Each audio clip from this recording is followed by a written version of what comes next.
자, 오늘은 베스메스로 가는 길이라는 제목으로 함께 은혜를 나누고자 합니다. 오늘 본문에는 블레셋 지경으로 넘어갔던 하나님의 언약궤가 다시 이스라엘로 돌아오는 장면을 기록하고 있습니다.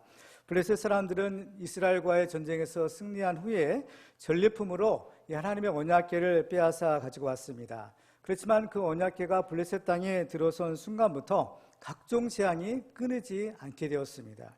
결국 그들은 이 하나님의 언약궤를 다시 이스라엘로 돌려보내지 않을 수 없었던 것입니다. 그런데 문제는 이 언약궤를 돌려보내되 어떻게 보낼 것이냐라는 것이었습니다. 지금도 이 언약궤 때문에 큰 어려움을 당하고 있는데 만약 그 언약궤를 함부로 했다가는 더 큰 일을 당할 수 있을 것 같다라고 생각했기 때문입니다. 그래서 그들은 그들의 제사장들에게 우리가 이 여호와의 궤를 어떻게 돌려보낼지 알려달라라는 부탁을 했어요. 그래서 오늘 본문에는 그들이 알려준 대로 이 하나님의 언약궤를 이스라엘로 돌려보내는 장면이 기록되어 있는 겁니다. 근데 사실 이런 것들은요, 근본적인 해결책이 될 수가 없습니다. 그들은 언약궤를 어떻게 돌려보내야 되는지 이것을 아는 것보다 더 중요한 것을 알아야만 했는데 그것이 바로 하나님의 뜻입니다. 왜냐하면 이 세상에서 일어나는 모든 일들은 그냥 우연하게 일어나는 것이 아니라 철저한 하나님의 섭리 안에서 이루어지기 때문입니다. 지금 블레셋 땅에 엄청난 재앙이 임한 것은 그 재앙을 통해서 하나님께서 알려주시고자 하는 메시지가 있기 때문이었습니다. 물론 이런 재앙이 아니더라도 하나님께서는 다른 방법을 통해서도 우리에게 알려주시지만 그럼에도 불구하고 사람들이 깨닫지 못하게 될 때에는 이러한 재앙이라는 극단적인 방법도 때로는 허락하시는 것입니다. 따라서 만일 이러한 재앙을 당하고도 여전히 깨닫지 못한다면 이것보다 더 큰 일을 당할 수가 있는 것입니다. 지금 전 세계는 코로나19 바이러스로 인해서 많은 사람들이 목숨을 잃었습니다. 근데 이 팬데믹이라는 전 세계적인 전염병 이전에도요, 사실 여러 가지 징조들이 있었던 것을 볼 수가 있습니다. 우리나라의 경우만 하더라도 얼마 전까지만 해도 이 조류독감이라든지 또 아프리카 돼지열병과 같은 동물들에게 유행한 전염병이 있었습니다. 그래서 수많은 닭과 또 오리 또 이러한 돼지들이요, 살처분되어 죽었던 것입니다.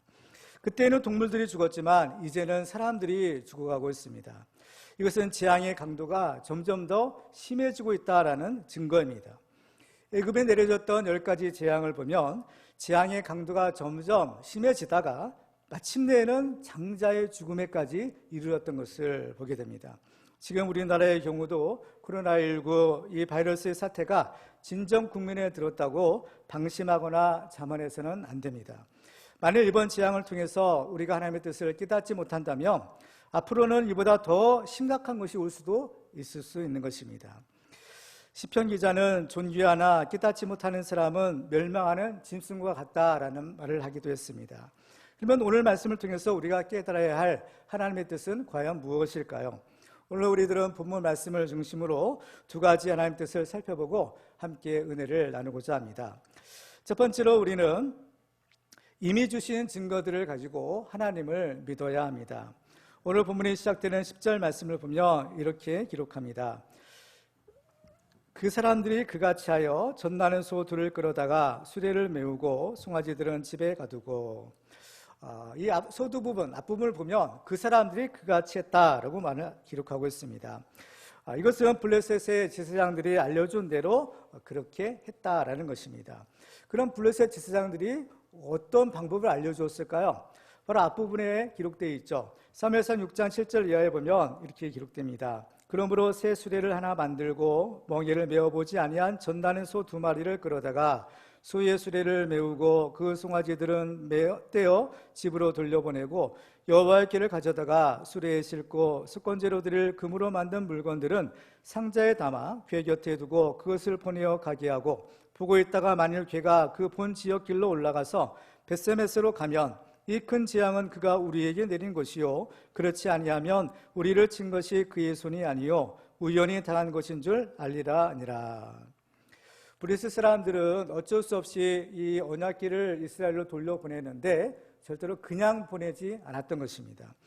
그들은 불가능한 조건을 내세워서 만일 그것이 이루어진다면 이것은 하나님이 역사하시는 것이다 인정을 하겠다는 거죠. 그렇지만 그렇지 않을 경우에는 그것은 그냥 우연히 일어나는 것이다 라고 믿고 싶었던 것입니다. 지금 그들은 또 다른 표적을 구하면서 하나님을 시험하고 있는 중입니다. 그런데 그들은 이 재앙이 하나님께서 내리신 것이라는 사실을 이미 알고 있었어요. 바로 두 번이나 다곤의 우상이 여호와의 언약궤 앞에 쓰러진 일이 있었습니다. 특별히 두 번째 쓰러졌을 때에는 그 우상의 머리와 두 손목이 잘려져서 그 우상에 박살이 났던 일이 있었던 것이죠.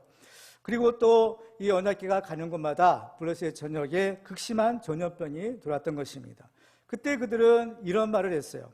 사무엘상 5장 6절과 7절 말씀을 보시면 여호와의 손이 아스돗 사람에게 엄중히 더하사 독한 종기의 재앙으로 아스돗과 그 지역을 쳐서 망하게 하니 아스돗 사람들이 이를 보고 이르되 이스라엘 신의 괴를 우리와 함께 있지 못하게 할지라 그의 손이 우리와 우리 신 다곤을 친다 하고, 그들의 입으로 하나님의 손이 우리와 우리의 신 다곤을 친다라고 말했던 것입니다.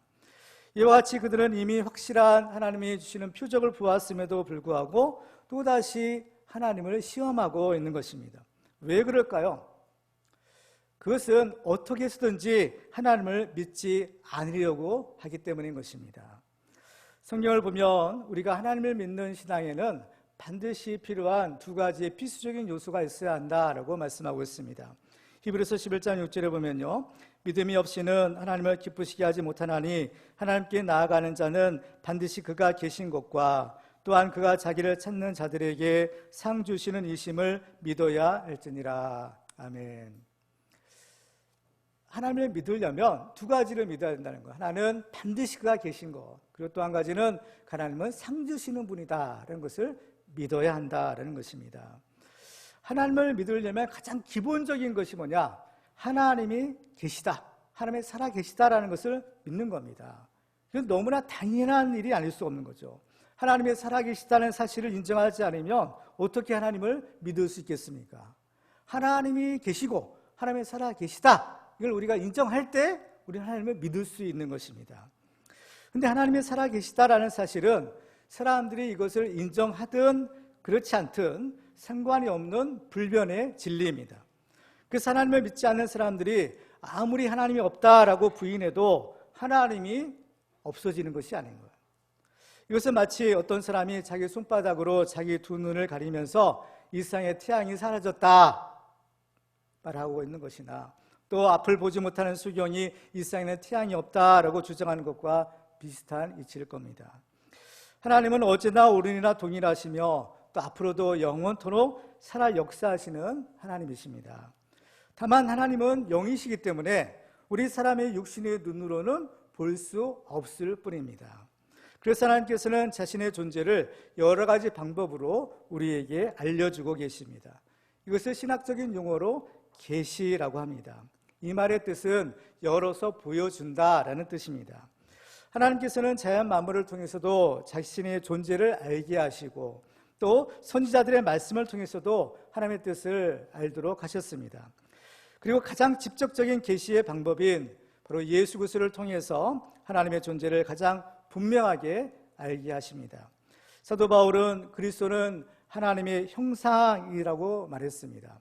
그리고 예수님께서는 나를 본 자는 하나님 아버지를 본 것이다 라고 말씀하셨습니다.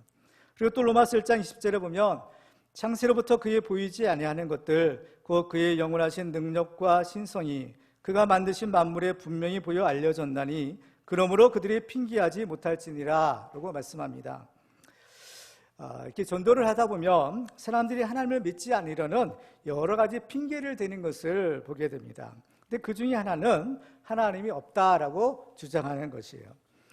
그런데 여기서 보면요, 그들이 핑계하지 못할 것이다 라고 말씀하고 있습니다. 왜냐하면 모든 사람은 하나님이 계시다라는 사실을 알고 있고 또 알 수 있기 때문인 것입니다. 그럼에도 불구하고 사람들은 왜 하나님을 믿지 않으려고 하는 것일까요?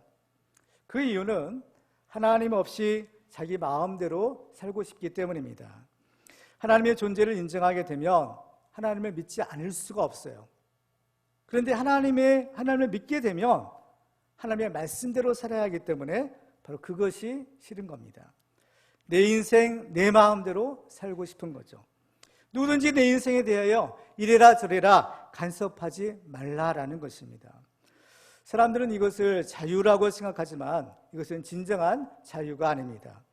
진짜 진리는 바로 진리 안에서의 자유이고, 진리 대신 하나님 안에서, 예수 그리스도 안에서만이 참된 자유를 누릴 수가 있는 것입니다.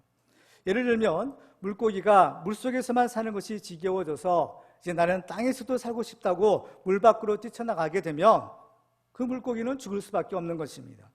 왜냐하면 하나님은 물고기는 물속에서 살도록 창조하셨기 때문이죠. 그래서 물고기의 자유는 땅에서의 자유가 아니라 물속에서 누릴 수 있는 것입니다. 그러므로 세상 사람들이 추구하는 자유는 진짜 자유가 아니라 자유를 가장한 방종일 뿐인 것입니다. 이것의 뿌리는 바로 내가 하나님처럼 되고자 하는 교만한 생각입니다.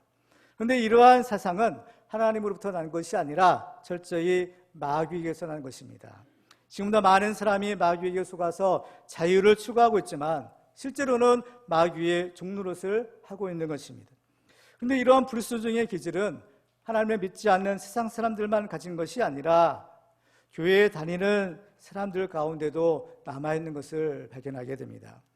아직 거듭나지 못한 육적인 그리스도인은 하나님을 믿는다고 해도 여전히 자기 소견에 오른 대로 살려고 하고 있고 하나님의 말씀에 잘 순종하지 않으려고 합니다. 따라서 수십 년간 교회를 다녀도 변화가 없고 교회 문 밖에만 나가면 믿는 사람인지 아닌지 알 수 없는 그런 삶을 살게 되는 것입니다. 그런데 이런 사람들의 특징이 있어요. 그것은 오늘 본문의 이 블레셋 사람들처럼 이미 주신 증거는 받지 않고 자꾸 새로운 표적을 요구하는 것입니다. 예수님 당시에도 새로운 표적을 요구하는 사람들이 있었습니다. 그때 예수님은 그들에게 이런 말씀을 주시죠. 마태복음 12장 39절에 보면 예수께서 대답하여 이르시되 악하고 음란한 세대가 표적을 구하나 선지자 요나의 표적밖에는 보일 표적이 없느니라. 요나의 표적이라는 것은 요나가 물고기 뱃속에 3일 동안 갇혀 있다가 다시 살아난 것처럼 예수님께서 우리의 죄를 대신 지시고 십자가에 죽으셨다가 이제 3일 만에 다시 부활하신 사건입니다. 바로 이것이 가장 확실한 표적 중에 표적인 것입니다. 표적을 구하는 자에게 예수님께서 그것을 거절하지 않으시고 표적 주겠다라는 것입니다. 표적 중에서도 가장 확실한 표적을 주시겠다. 바로 그것이 요나의 표적이요 예수님의 부활의 표적이라는 것입니다. 죽었다가 살아나신 일, 죄와 사망 권세를 깨뜨리고 다시 살아나신 이 부활 사건보다 더 큰 기적이 어디 있겠습니까? 더 이상 보여줄 표적이 또 어디 있겠습니까?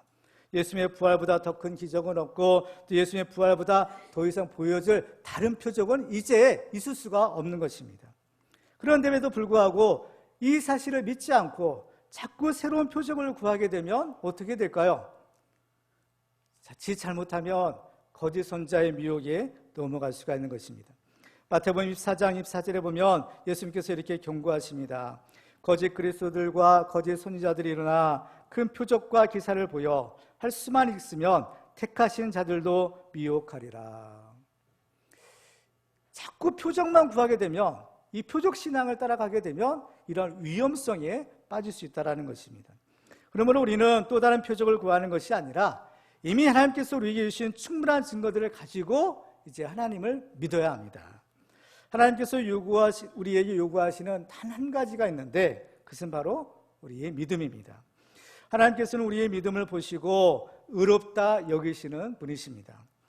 아직도 하나님을 의심하면서 하나님을 믿지 않는 분이 계시다면 이제부터라도 하나님을 믿으시기 바랍니다. 믿는 척만 하는 것이 아니라 진짜 살아계신 하나님을 믿는 이 부활신앙을 가지시기 바랍니다. 예수님의 부활을 믿지 않았던 도마에게 예수님이 이렇게 말씀하셨습니다. 요한복음 20장 27절에 보면 믿음 없는 자가 되지 말고 믿는 자가 되라. 믿음 없는 자가 되는 것이 아니라 믿는 자가 되라는 겁니다. 그러니까 도마가 예수님은 그제야 나의 주님이시요 나의 하나님입니다 라고 고백하며, 그러니까 예수님이 또 이렇게 말씀합니다. 요한복음 20장 29절을 보면 예수께서 이르시되 너는 나를 본고로 믿느냐? 보지 못하고 믿는 자들은 복되도다 하시니라. 너는 꼭 나를 보아야만 믿겠느냐는 거예요. 이미 주신 증거들이 있지 않느냐는 거예요. 말씀의 증거도 있고 선지자들의 증거도 있고 우리에게는 이미 믿을 수 있는 충분한 증거들이 많이 있다라는 겁니다. 그러니까 꼭 내 눈으로 봐야만, 내 손가락을 만져봐야만 예수를 믿겠느냐는 거예요. 물론 이렇게 해서라도 믿으면 다행이지만 그렇지 않고라도 얼마든지 믿을 수 있고 또 믿어야 한다. 그래서 보지 못하고 믿는 자들이 복되도다라고 말씀하는 겁니다. 그래서 하나님께서는 우리에게 이 믿음을 주시기 위하여 우리에게 주신 선물이 하나 있어요. 그게 뭐냐? 바로 하나님의 말씀을 기록한 성경입니다. 우리가 왜 이 하나님의 말씀을 기록한 성경을 읽어야 될까요? 바로 믿기 위해서인 겁니다. 요한복음 20장 30절과 31절에 보면 이 사도 요한이 요한복음을 기록한 목적을 이렇게 결론 짓고 있어요. 예수께서 제자들 앞에서 이 책에 기록되지 아니한 다른 표적도 많이 행하셨으나 오직 이것을 기록함은 너희로 예수께서 하나님의 아들 그리스도이심을 믿게 하려 하며 또 너희로 믿고 그 이름을 힘입어 생명을 얻게 하려 함이니라. 아멘. 그렇습니다. 예수님을 믿고 그 이름을 힘입어 생명을 얻게 하려 함이라는 거예요. 바로 이 성경을 하나님께서 우리에게 주신 목적인 겁니다. 그렇죠? 그러니까 표적보다 더 중요한 것이 뭐냐? 바로 그 표적이 증언하는 예수님을 믿는 거예요. 그래서 표적이란 것은 예수님이 누구신지를 알게 해주고 그 예수님을 믿도록 도와주는 도구인 것입니다. 따라서 우리는 그 표적이 증언하는 예수 그리스도를 믿어야 되는 거예요. 그렇기 때문에 사실 기적이나 어떤 표적보다 더 중요한 것이 바로 하나님의 말씀인 겁니다. 로마서 10장 17절을 보면 그러므로 믿음은 들음에서 나며 들음은 그리스도의 말씀으로 말미암았느니라. 우리가 이 말씀 중심의 신앙생활을 해야 되는 이유가 여기 있는 겁니다. 표적 신앙이 아니라 말씀 중심의 신앙을 해야 되는 거죠. 오늘 본문에서 하나님께서 친히 블레셋 사람들에게 가셔서 비록 재앙이지만 그 재앙을 통해서라도 하나님의 살아계심을 알게 하셨습니다. 그 목적이 무엇이겠습니까? 그것은 바로 하나님을 믿고 구원을 받으라는 겁니다. 지금 그들은 지옥의 멸망을 향해서 달려가고 있는 중입니다. 그런데 하나님은요, 그들을 구원하기를 원하시는 겁니다. 디모데전서 2장 4절에 보면 하나님은 모든 사람이 구원을 받으며 진리를 아는 데에 이르기를 원하시느니라. 분명히 하나님은 모든 사람이 구원을 받기를 원하신다는 거예요. 이스라엘 사람들만, 유대인들만, 우리만 구원받는 것이 아니라 블레셋 사람도 구원받아야 되고 아직 믿지 않은 우리 가족들도 구원받아야 되고 아직 믿지 않은 우리의 이웃과 동료들도 구원받아야 된다는 겁니다. 이것이 하나님이 원하시는 거라는 거예요. 하나님의 뜻이라는 겁니다. 하나님께서는 이를 위해서 여러 가지 표적을 통해서 알려주시지만 그럼에도 불구하고 사람들은 믿지 않아요. 그래서 하나님께서는 마지막으로 하나님의 아들 독생자 예수 그리스도를 이 땅에 보내주신 것입니다. 하나님께서 그 아들을 보내주신 목적이 무엇이겠어요? 요한복음 6장 40절에 보면 내 아버지의 뜻은 아들을 보고 믿는 자마다 영생을 얻는 이것이니 마지막 날에 내가 이를 다시 살리리라 말씀하십니다. 아버지의 뜻은, 하나님의 뜻은 그 아들을 보고 믿는 자마다 영생을 얻는 것이라고 말씀하고 있습니다. 이것이 가장 중요한 하나님의 뜻인 것입니다.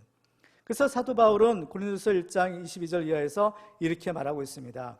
유대인은 표적을 구하고 헬라인은 지혜를 찾으나 우리는 십자가에 못 박힌 그리스도를 전하니 유대인에게는 거리끼는 것이요 이방인에게는 미련한 것이로되 오직 부르심을 받은 자들에게는 유대인이나 헬라인이나 그리스도는 하나님의 능력이요 하나님의 지혜니라. 아멘. 그러므로 우리는 또 다른 표적을 구하는 것이 아니라 하나님께서 이미 우리에게 주신 그 충분한 증거를 가지고 하나님 아버지를 믿고 또 하나님의 아들 예수 그리스도를 믿음으로 하나님이 약속하신 영생을 얻는 축복의 주공들이 다 되시기를 주님의 이름으로 축원합니다. 두 번째로 오늘 말씀을 통해서 우리들은 하나님께서 우리에게 주신 그 사명의 멍에를 메고 충성해야 한다는 것을 알게 됩니다. 이 세상에 있는 하나님을 믿지 않는 불신자들이 있죠. 그 불신자들은 또 두 종류의 사람들이 있는 것을 보게 돼요. 하나는 하나님을 몰라서 하나님을 믿지 못하는 사람입니다. 또 하나는 하나님을 알지만 그럼에도 불구하고 믿지 않는 사람이에요. 우리가 전도해서 구원해야 될 사람은 첫 번째 종류의 사람입니다. 이런 사람은 정말로 하나님을 모르기 때문에 또 예수님을 모르기 때문에 그들에게 복음을 전해 주어서 알게 해줘야 합니다. 그런데 하나님을 알면서도 고의로 하나님을 믿지 않는 사람들이 있어요. 오늘 본문에 나오는 블레셋 사람들의 경우를 보면 그들은 너무나 분명하게 하나님의 역사하심을 알았던 것입니다. 자기들이 불가능하다라고 생각해서 내걸었던 조건들이 다 이루어지는 기적을 그들의 눈으로 똑똑히 목격한 것이죠. 그럼에도 불구하고 그들은 하나님을 믿었느냐? 그렇지 않은 겁니다. 오늘 보면 사무엘상 6장 16절 말씀을 보면 블레셋 5 방백이 이것을 보고 그날의 에그론으로 돌아갔더라 라고 말씀하고 있습니다. 근데 성경을 아무리 살펴보아도 그들이 하나님을 믿었다라는 기록은 찾아볼 수가 없는 것입니다. 그러면 그들은 왜 이러한 분명한 표적을 보고서도 하나님을 믿지 않았을까요? 그 이유는 그들의 마음이 완악해졌기 때문인 것입니다. 그들은 눈에 보이는 우상만 아니라 눈에 보이지 않는 완고한 마음의 우상을 섬기는 자들이었기 때문입니다. 사무엘상 15장 23절에 보면 이는 거역하는 것은 점치는 죄와 같고 완고한 것은 사신 우상에게 절하는 죄와 같음이라 라고 하셨습니다. 이렇게 하나님을 알면서도 하나님을 섬기지 않게 되면 그 사람은 우상을 섬기게 되는 겁니다. 로마서 1장 21절 이하에 보면요, 하나님을 알되 하나님을 영화롭기도 아니하며 감사하지도 아니하고 오히려 그 생각이 허망하여지며 미련한 마음이 어두워졌나니 스스로 지혜있다 하나 어리석게 되어 썩어지지 아니하는 하나님의 영광을 썩어질 사람과 새와 짐승과 기어다니는 동물 모양의 우상으로 바꾸었느니라. 마땅히 하나님을 섬겨야 될 사람이 그 하나님을 알고서도 섬기지 않으면 가장 어리석은 존재가 되는 것, 바로 우상을 섬기는 우상 숭배자가 되고 마는 것입니다. 그래서 우상 숭배자들을 보면요, 세상에 온갖 것들을 다 섬기고 있어요. 그죠? 근데 그 중에 하나가 동물 숭배입니다. 자기보다 분명히 열등한 그 동물 모양의 우상을 만들어 놓고 거기에 절하고 섬기는 거죠. 참으로 어리석은 짓이 아닐 수가 없는 것입니다. 그래서 어떤 경우에는 이런 어리석은 사람보다 동물들이 더 똑똑하게 보일 때가 있어요. 성경을 보면 발람 선지자가 많은 돈을 준다라는 유혹에 빠져서 이스라엘 백성을 저주하러 달려갑니다. 근데 그가 타고 갔던 나귀가 사람의 말을 하는 일이 있었어요. 그 당시에 돈에 눈이 어두워진 발람은 영적으로 이 짐승보다 사실은 그 분별력이 더 떨어졌던 것입니다. 그래서 이 나귀는 자기 앞에 여호와의 사자가 칼을 빼들고 있는 것을 보았어요. 그래서 그리로 가다가는 분명히 죽을 것이라는 것을 알았던 것입니다. 그래서 자꾸 그 길로 가지 않으려고 뒷걸음치고 안 가려고 하는 거예요. 근데 발람은 그걸 못 보는 거죠. 눈이 어두워졌기 때문인 겁니다. 왜 안 갔냐고 자꾸 애꿎은 이 나귀만 때리는 거예요. 그러니까 나귀가 입을 열어서, 하나님께서 입을 열어주신 거예요. 그렇죠? 왜 때리느냐? 사람의 말로 이 발람을 책망했던 것입니다. 발람은 그것도 모르는 채, 그죠? 그 멸망의 길, 죽음의 길을 달려가는 거죠. 오늘 본문에서 하나님께서는 이 언약궤를 이스라엘 지경으로 운반한 암소들을 통해서 우리에게 교훈을 주고 계십니다. 이 소들은 전형적인 충성된 사명자의 모델이라고 할 수 있을 것입니다. 우리는 이 소들을 통해서 우리가 어떻게 하나님을 섬겨야 하는지, 우리가 하나님의 사명을 받은 자로서 어떻게 일해야 되는지를 교훈을 얻을 수 있는 겁니다. 그래서 우리는 이 하나님의 일꾼이 되려면 하나님이 주시는 사명의 명예를 감사함으로 매야 합니다. 오늘 본문에 보면요, 블레셋 사람들이 언약궤를 이스라엘로 돌려보낼 때 2마리의 암소를 선발합니다. 그들은 하나님의 언약궤를 실은 새 수레를 끌고 이제 이스라엘로 가야 하는 사명을 맡은 소들이에요. 근데 그들은 벳세메스로 가면서 울면서 갔다라고 기록하고 있습니다. 왜 울면서 길을 갔을까요? 어려웠기 때문입니다. 힘들었기 때문입니다. 원치 않았기 때문입니다. 그리고 그 길은 죽음의 길이었기 때문인 거예요. 그리고 그들에게는 막 낳은 그 새끼 송아지들이 있었던 것입니다. 새끼 송아지들이 젖을 달라고 우는 소리를 듣고 바로 그 어미 소들이 눈물을 흘리는 겁니다. 아무리 새끼들이 보고 싶고 헤어지기 싫어도 바로 이 하나님의 언약궤를 메고 가야만 하는 것이 바로 자기들의 사명의 길이었기 때문입니다. 그렇지만 이 사명의 길은 이렇게 눈물로 가는 길이지만, 그러나 그 사명의 길을 잘 가게 되면요, 반드시 축복의 열매를 맺을 수가 있어요. 시편 126편 5절과 6절 말씀을 보시면 눈물을 흘며 씨를 뿌리는 자는 기쁨으로 거두리로다. 울며 씨를 뿌리러 나가는 자는 반드시 기쁨으로 그 곡식단을 가지고 돌아오리로다 라고 말씀합니다. 울며 씨를 뿌리는 자는 기쁨으로 그 단을 거둘 것이라는 겁니다. 울며 가는 길, 억지로 가는 길, 그런 그 길이 사명일이라면 우리는 기꺼이 그 길을 가야 한다라는 것입니다. 때로는 우리가 억지로 이 사명의 길을 갈 수 있어요. 예수님이 십자가를 지시고 골고다 언덕길을 가실 때 너무나 힘이 들어서 자꾸 쓰러지셨습니다. 보다 못한 군병들이 옆에서 구경하던 구레네 시몬을 잡아다가 억지로 십자가를 지었다고 했어요. 어쩌면 이 구레네 시몬은 예수님과 아무 상관이 없는 사람이었습니다. 그냥 무슨 구경거리가 있나라고 시골에서 올라와서 구경하다가 로마 군병들에게 잡힌 거예요. 그런데 그 십자가가 얼마나 무거웠는지 이 시몬도, 이 장정 시몬도 그걸 메고 가기 어려운 겁니다. 그런데도 로마 군병들은 왜 빨리 안 가냐고 자꾸 때리고 욕하고, 어쩌면 분명히 이 시몬도 분명히 울면서 그 길을 갔을 수 있죠. 하필은 왜 나냐, 정말 오늘 재수가 더럽게 없는 날이구나, 그죠? 아마 이렇게 원망하면서 갔을지도 몰라요. 그렇지만 이렇게 어쩔 수 없이 마지못해 지었던 십자가지만 나중에 보니까 그 십자가를 지는 것이 그에게는 엄청난 축복이더라, 이거를 알게 되는 겁니다. 그 때문에 우리는 억지로 십자가를 지더라도 그 십자가를 지는 것이 그 사람에게는 축복이구나라는 것을 알 수가 있는 것입니다. 정말 눈물이 나도 순종하며 가면 그것이 그 사람에게는 큰 복이 되는 거죠. 성경을 보면 이 구레네 시몬의 집안이 다 복을 받았어요. 이와 같이 때로는 하나님께서 우리에게 지으신 십자가, 정말 눈물로 지고 가야 되는 십자가 있을 수 있는 겁니다. 그럼에도 불구하고 그 십자가를 마다하지 않으면 그것은 분명히 눈물을 흘며 씨를 뿌리는 자, 바로 기쁨으로 단을 거두게 될 것입니다. 그리고 또 오늘 본문에 보면 이 소들은 태어나서 한 번도 멍에를 메어보지 않았던 소들이었다라고 성경은 기록합니다. 멍에를 메어보지 않은 짐승에게 처음 멍에를 쥐어주면 처음에는 잘 지지 않으려고 하죠. 발버둥 치는 겁니다. 그렇죠? 야생마 같은 거 길들일 때 보세요. 처음부터 사람을 잘 태우고 가나요? 사람 태우지 않으려고 막 길기를 발버둥 치고 난리가 나죠. 그 때문에 이런 멍에를 맨다든지 사람을 태운다든지 할 때는요, 새끼 때부터 훈련하는 겁니다. 어렸을 때부터 훈련해야 되는 거예요. 그래야만 커서도 멍에를 딱 메어줬을 때 발버둥 치지 않는 거예요. 뿌리치지 않게 되는 거예요. 근데 지금 이 소들은 한 번도 멍에를 메어보지 않는 소였다라는 것입니다.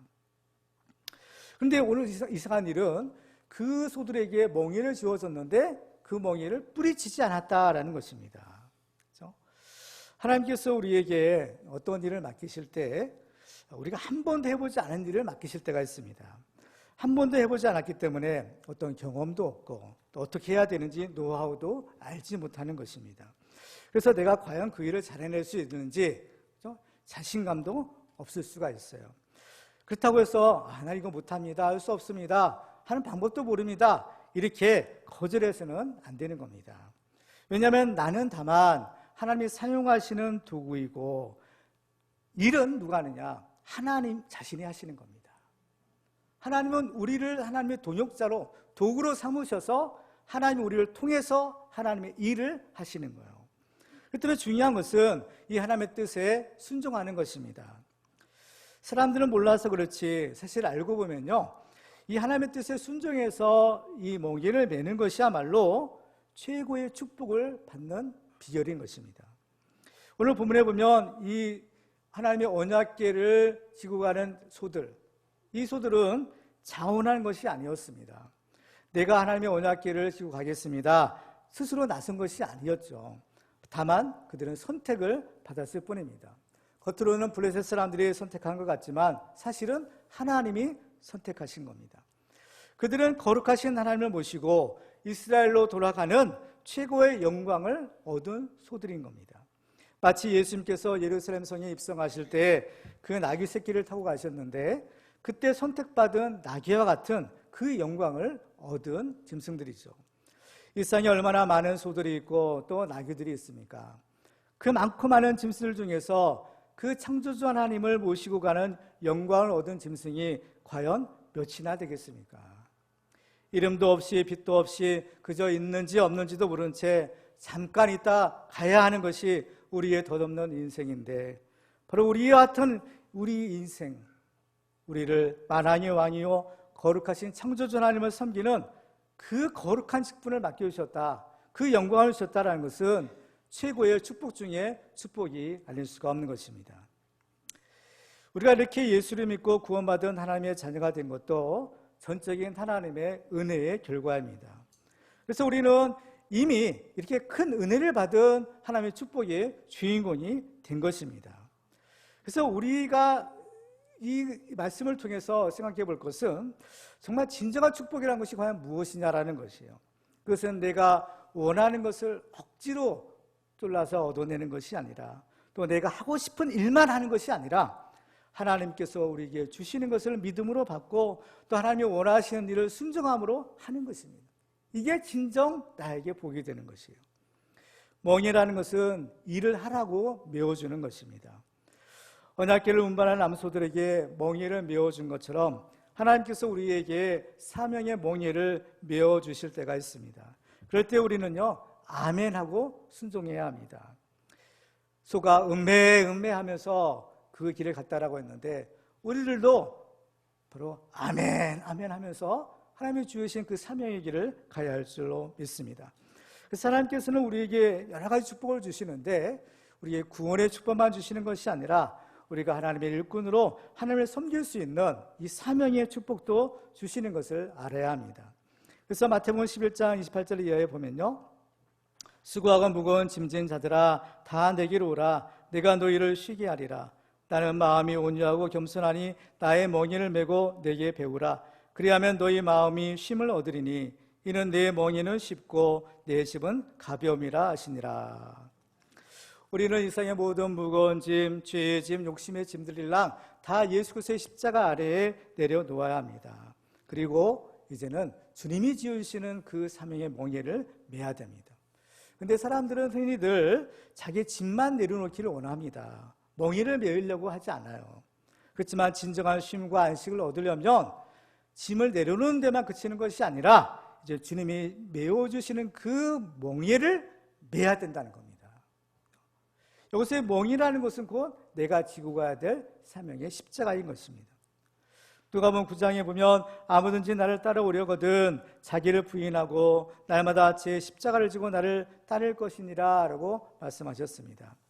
근데 이 십자가의 길, 이 사명의 멍에의 길이야말로 참된 진리의 길이요, 또 내가 살고 다른 사람도 살리는 바로 생명의 길, 영생을 얻는 길인 것입니다. 그래서 우리 모두는 주님께서 우리에게 지어주시는 그 멍에를 달게 해주고 예수님이 앞서가신 그 길을 따라가는 축복의 주인공들 되시기를 주님의 이름으로 축원합니다. 두 번째로, 우리가 하나님의 일꾼이 되려면 자기가 맡은 사명에 집중해야 합니다. 오늘 본문을 보면 두 마리의 암소들이 어떻게 이 언약궤를 메고 갔는지를 기록하고 있어요. 오늘 본문 사무엘상 6장 12절 말씀을 보면 암소가 벳세메스 길로 바로 행하여 데르러 가며 갈 때 울고 좌우로 치우치지 아니하였고 블레셋 방백들은 벳세메스 경계선까지 따라가니라 라고 기록합니다. 바로 이 소들은 언약궤를 메고 갈 때에 뒤를 돌아보지 않았습니다. 이 소들에게는 방금 나온 송아지들이 있었지만 그 송아지들이 우는 소리도 들었지만, 그러나 이 두 마리의 암소는 뒤를 돌아보지 아니하고 앞만 보고 묵묵히 그 대로로 걸어갔던 겁니다. 마태복음 10장 30절에 보면 아버지나 어머니를 나보다 더 사랑하는 자는 내게 합당하지 아니하고 아들이나 딸을 나보다 더 사랑하는 자도 내게 합당하지 아니하며 또 자기 십자가를 지고 나를 따르지 않는 자도 내게 합당하지 아니하니라 라고 말씀합니다. 하나님의 사명을 맡은 사명자는 인간적인 정의나 또 자기의 생각에 매여 있는 것이 아니라 오직 주님의 뜻에 순종하여 그 사명에 집중해야 합니다. 그래서 사명자는 하나님이 주신 사명에 자기의 최고의 우선순위를 두는 것입니다. 사실 이것보다 더 중요한 것은 없습니다. 사명자는 그래서 사명에 살기도 하고 그 사명에 죽기도 하는 사람입니다. 그렇기 때문에 사명자는 그 사명을 감당하는데 자기 인생의 전부를 걸어야 합니다. 그래서 사명을 받은 사람은 절대로 뒤를 돌아보지 말라라고 경고하십니다. 누가복음 9장 62절에 보면 예수께서 이르시되 손에 쟁기를 잡고 뒤를 돌아보는 자는 하나님의 나라에 합당하지 아니하니라 라고 말씀하십니다. 뒤를 돌아보지 말라는 겁니다. 뒤를 돌아보았던 롯의 아내는 소금기둥이 되고 말았습니다. 우리는 오직 표대를 향해서만 예수만 바라보고 똑바로 전진 또 전진해야 합니다. 오늘 본문에 보면 이 소들이 베스메스로 가는 길을 갈 때에 좌우로 치우치지 아니하였다라고 기록하고 있습니다. 근데 그때가 언제였느냐? 바로 밀을 수확할 때 추수 때였다라는 겁니다. 그 때문에 그 소들이 가는 길의 양옆에는 먹을 곡식들이 널려 있었던 거죠. 이렇게 먼 길을 갈 때 얼마나 힘들고 또 배고프겠어요. 잠시 쉬었다가 좀 그 곡식 나락도 좀 먹고 이렇게 가면은 참 좋았을 텐데 그들은 좌우로 치우치지 아니하고 그 대로로만 묵묵히 갔다라는 것입니다. 하나님께서 여호수아에게 이렇게 말씀하셨습니다. 여호수아 1장 7절에 보면 오직 강하고 극히 담대하여 나의 종 모세가 내게 명령한 그 율법을 다 지켜 행하고 우로나 좌로나 치우치지 말라. 그리하면 어디로 가든지 형통하리니. 좌로나 우로나 치우치지 말라라는 것은 하나님이 주신 말씀에 온전하게 순종하라라는 것입니다. 그래서 일단 멍에를 매게 되면 그때부터는 내 마음대로 갈 수가 없는 겁니다. 그렇죠? 그래서 주님이 지으신 멍에를 매는 순간 이제 나의 자유, 또 나의 의지, 나의 생각 이런 것들은 다 포기하는 겁니다. 오직 주님이 말씀하시면 그대로 순종하는 거죠. 가라 하면 가고 멈추라 하면 멈추는 겁니다. 오직 주님의 명령에 순종해서 주님이 명하신 길로만 가야 됩니다. 그래야만 그 길을 끝까지 완주할 수 있는 것입니다. 우리들도 주님께서 우리신 그 사명의 멍에를 메고 갈 때에 좌로나 우로나 치우치지 말고 오직 하나님의 말씀대로 순종하며 성공적으로 그 길을 다 갈 수 있는 우리 모두가 되기를 주님의 이름으로 축원합니다. 세 번째로 우리가 하나님의 일꾼이 되려면 사명을 위해서 서로 협력해야 합니다. 오늘 본문에서 두 마리의 암소들은 이 사명을 위해서 서로 협력하는 것을 보게 됩니다. 블레셋 사람들이 이 언약궤를 돌려보낼 때 수레를 만드는데 이 수레는 혼자서 끄는 것이 아니라 두 마리의 소가 끄는 수레를 만들었습니다. 어떻게 보면 소 한 마리도 능히 옮길 수도 있는 거지만 그들은 또 이거 시험하기 위해서 두 마리가 쓰는 이 수레를 만드는 것이죠. 근데 이렇게 멍에를 메어보지 않은 소들이 더군다나 혼자도 아니고 이 둘이 보조를 맞춰서 이 수레를 끌고 간다. 이것은 사실은 불가능한 일인 겁니다.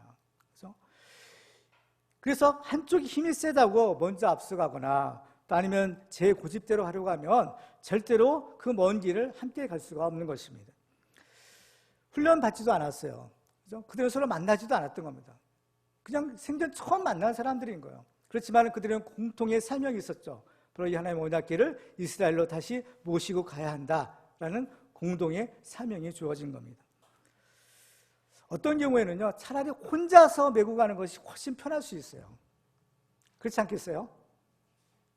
이 보조를 맞춰서 발을 맞춰서 가는 것은 이게 보통 이 훈련이 아니면 안 됩니다. 2인 생활 경기만 해도 그렇잖아요. 가다가 그냥 넘어지는 거예요. 많이 안 맞으면 또 훈련되지 않으면 이게 안 되는 겁니다. 그렇죠? 그렇지만 여기는 중요한 영적인 원리가 있어요. 뭐냐? 하나님의 일은 혼자서 하는 것이 아니라는 겁니다. 하나님의 일은 반드시 같이 함께 힘을 합해서 해야 한다는 거죠. 그것이 하나님 나라의 원리예요.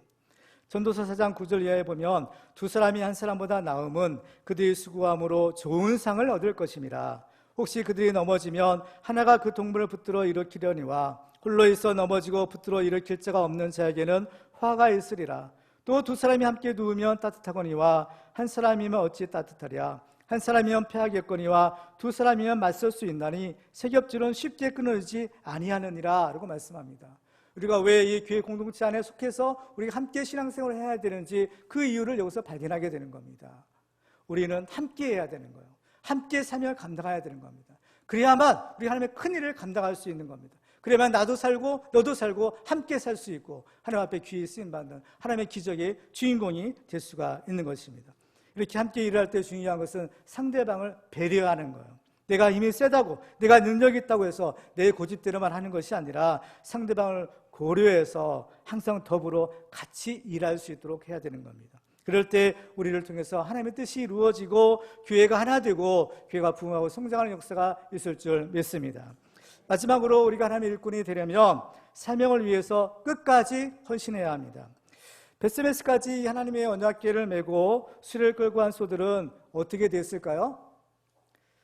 그들은 하나님께 드려지는 이 번제의 제물이 됩니다. 우리가 생각할 때는 참으로 신통하게 참 일을 잘했다, 칭찬을 받아야 할 것 같은데 오히려 죽은 거예요. 번제의 희생 제물이 된 것입니다. 그런데 왜 이 소들이, 이 충성된 소들이 죽어서 번제로 바쳐져야만 했을까? 중요한 이유가 있는 겁니다. 그 뭐냐면은 이 소들은 일단 하나님 일에 바쳐진 소들이죠. 하나님 일에 헌신된 소들을. 그러니까 하나님의 일에 쓰임받은 것들은요, 거룩하여지는 겁니다. 하나님께서 내가 거룩하니 또 이제 거룩할지어다 라고 하시는데요, 하나님께 속한 것들은 구별된 것이고 거룩한 것이에요. 그래서 일단 하나님께 바쳐진 것이라든지 하나님께서 쓰시는 것들은요, 다른 용도로 써서는 안 되는 겁니다. 다른 용도로 쓰임받을 수 없는 거예요. 이게 특징이에요. 이것은 오직 하나님께만 쓰임받는 거예요. 이게 특징인 겁니다. 그래서 성전도 다른 용도로 사실은 사용할 수가 없는 겁니다. 예루살렘 성전이 무너진 이유가 뭐겠어요? 예루살렘에서 그 성전에서 하나님께 예비하고 하나님께 영광 돌려야 되는데 하나님께서 도저히 그곳에 계실 수 없는 거예요. 너무나 죄가 심해서 그 사람이 그 성전을 떠나시는 거죠. 떠나시면 그 성전은 무슨 용도로 쓰이겠어요? 아무짝에 소용없는 겁니다. 또 써서도 안 돼요. 그래서 그 성전이 무너지는 겁니다. 그렇기 때문에 정말 이 소들도 그렇고 그들이 끌고 왔던 수레도 마찬가지예요. 하나님의 언약궤를 싣고 왔어요. 이 수레가 그러면 다 이제 사명을 감당하고 목적지에 도착했어요. 그럼 이 수레가 어떻게 다른 용도로 쓰일 수 있나요? 없는 겁니다. 짐 실는 수레로 쓰일 수 없는 거예요. 하나님께 바쳐진 거룩한 것이기 때문이죠. 그 때문에 이 수레도 쪼개서 그 번제의 땔감 나무로 쓰는 겁니다. 이것은 무엇인가요? 우리가 하나님 앞에 쓰임 받는다. 이것은 온전한 헌신을 요구한다라는 것을 의미하는 것입니다. 그렇죠? 그래서 이 소들은 살아서도 하나님께 영광, 죽어서도 하나님께 영광을 드리는, 그야말로 사나 죽으나 온전히 하나님의 영광을 위해 쓰임받는 어떻게 보면 영광스러운 소들인 거죠. 가장 영광스러운 존재가 되는 거예요. 헌신이라는 것은 말 그대로 온몸을 다 드리는 겁니다. 번제의 제물이 됐다고 했어요. 이 소들이. 번제의 제사라는 것은 그 제물을 다 싹 태워서 다 하나님께 드리는 제사인 겁니다. 그러니까 이건 뭐냐? 하나님께 번제의 제사를 드린다는 것은 헌신의 제사를 드리는 겁니다. 나를 하나님께 온전히 다 드립니다, 다 바칩니다 라는 의미로 이 번제에 바로 이 헌신의 제사를 드리는 겁니다. 그래서 우리는 이 하나님의 언약궤를 지고 벳세메스로 가는 이 소들의 모습을 통해서 장차 예수님께서 십자가를 지시고 골고다 언덕길을 올라가시는 그 모습을 우리가 예표하고 발견할 수 있는 겁니다. 예수님도 그 자신을 온전히 희생하셔서 우리를 위한 하나님의 대속 제물이 되신 겁니다. 우리를 위하여 물과 피를 다 쏟으셨어요. 우리를 위하여 자기 생명을 다 드리셨어요. 그래서 우리는 그 피로 인하여 죄 사함 받고 바로 거룩한 하나님의 자녀요, 또 하나님의 이 영광의 일꾼이 된 것입니다. 그래서 이러한 은혜로 구원받은 우리들에게 사도 바울이 로마서 12장에서 이렇게 말씀합니다. 그러므로 형제들아, 내가 하나님의 모든 자비하심으로 너희를 권하노니 너희의 몸을 하나님이 기뻐하시는 거룩한 산 제물로 드리라. 이는 너희가 드릴 영적 예배니라. 그래서 사도 바울은 또 이런 고백을 했죠. 로마서 14장 7절과 8절에 보면 우리 중에 누구든지 자기를 위하여 사는 자가 없고 자기를 위하여 죽는 자도 없도다. 우리가 살아도 주를 위하여 살고 죽어도 주를 위하여 죽나니 그러므로 사나 죽으나 우리가 주의 것이로다. 아멘. 하나님께서 우리 삼형제에 요구하시는 것은 이처럼 온전한 헌신입니다. 자기 자신을 다 불살라 다 태워서 온전히 하나님께 드리는 겁니다. 그래서 사도 바울은 고린도서 4장에서 이렇게 말씀했어요. 사람이 마땅히 우리를 그리스도의 일꾼이요 하나님의 비밀을 맡은 자로 여길지어다. 그리고 맡은 자에게 구할 것은 충성이니라 라고 했습니다. 어디까지 충성이냐? 죽도록 충성하라는 겁니다. 요한계시록 2장 10절에 보면 내가 죽도록 충성하라. 그러면 내가 생명의 관을 내게 주리라 라고 약속하십니다. 그래서 바울은 정말 자기 말처럼 죽도록 충성한 하나님의 사명자였던 겁니다. 그래서 바울이 이 마지막 사역을 마치고 이제 예루살렘으로 올라가면서 바로 에베소 교회 전도들과 작별 인사를 할 때 이렇게 고백합니다. 사도행전 20장 22절에 보면 보라 이제 나는 성령에 매여 예루살렘으로 가는데 거기서 무슨 일을 당할는지 알지 못하노라. 오직 성령이 각 성에서 내게 증언하여 결박과 환난이 나를 기다린다 하시나 내가 달려갈 길과 주 예수께 받은 사명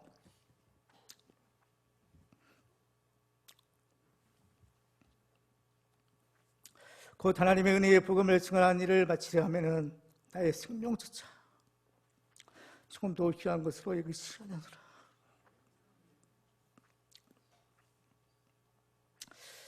그렇습니다. 나의 생명조차 조금 더 귀한 것으로 여기지 않는다.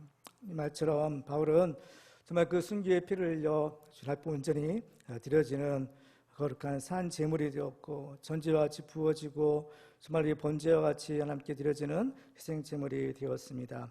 이제 말씀을 맺겠습니다. 본래 하나님의 이 언약궤는 짐승이 아니라 선택받은 사람들, 레위인들, 제사장들만이 맬 수 있는 것이죠. 그런데 그 당시에는 아무도 이 하나님의 언약궤를 맬 수 있는 사람이 없었던 겁니다. 그래서 하나님께서는 이 하나님의 언약궤를 짐승에서 끄는 그 수레에 실려서 이스라엘로 돌려보내시는 거예요. 과연 오늘날 우리들은 어떤가요? 과연 누가 이 하나님의 언약궤를 메고 가는가라는 것입니다. 하나님께서는 이미 우리들에게 최고 넘치는 은혜를 주셨고 하나님을 믿을 수 있는 충분한 증거들을 주신 것입니다.